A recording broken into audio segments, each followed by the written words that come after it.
It was a budget defense meeting and Juma was almost certain that his budget proposal would be opposed by Mr. Makida, his supervisor and the health sector manager.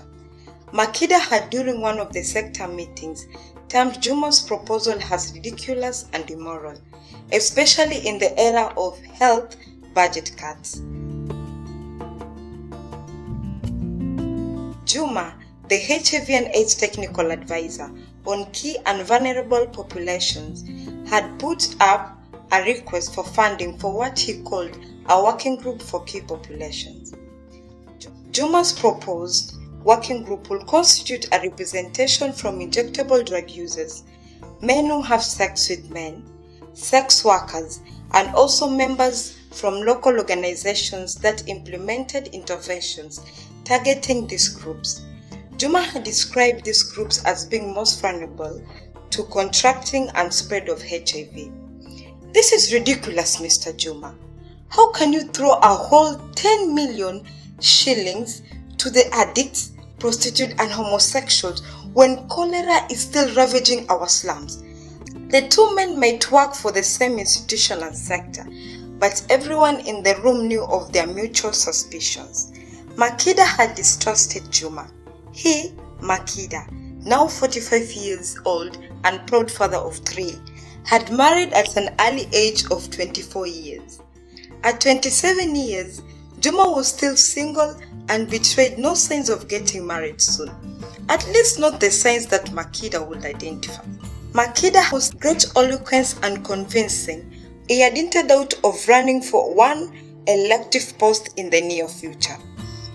On his part, Juma was reserved. The fact he was single bloomed the rumors that perhaps he was gay, rumors that Makida bought so easily.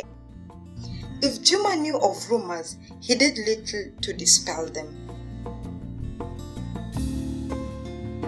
During the budgeting process, both men had knowingly or unknowingly created cheering teams of supporters. Unknown to Mr. Makida, Juma had sought help from Jen, the data prowess monitoring and evaluating officer. To defeat evil, Makida banked on his natural talent, the power of speech and morality of his cause. The budget defense meeting was chaired by Mr. Kawa, the Deputy Director Finance. Years of budget tussles, negotiations and answering questions to the Board of Management had produced a tough character out of this 40-year-old man.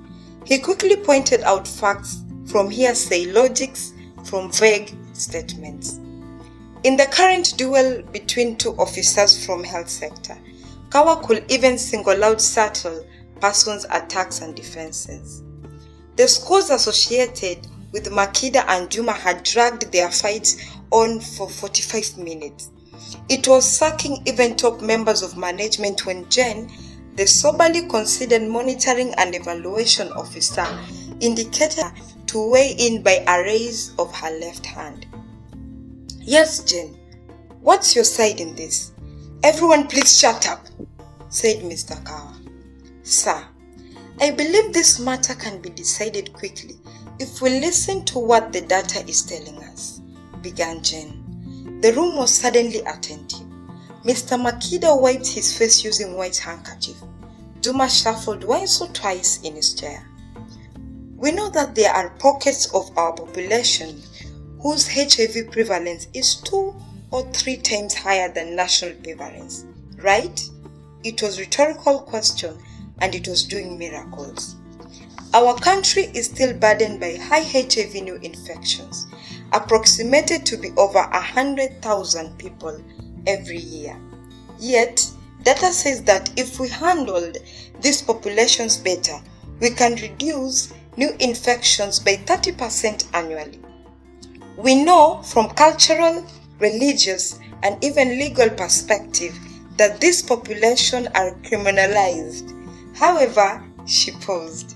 It was a deliberate pause, not so relaxing to Mr. Makida. However, Jen continued, now more determined, because we know from our health costing that treating a single HIV case costs us 10,000 shillings annually. Simple calculations will tell you that putting interventions that avert 30,000 persons from getting the virus will eventually save us approximately 3 million shillings of annual basis. And this is economics of money. I haven't ventured to the value of life saved. Everyone in the room was now busy on cell phone, tapping on the calculator functions. Kawa was scribbling on the notepad. Makida too. Sir, my take is, this proposal by Juma is not actually an expense. It's an investment. Even the health sector head will agree with me on this. And sure Mr. Makida was. For by the time Jane concluded and Kawa asked of his opinion, Mr. Makida had been nodding all through.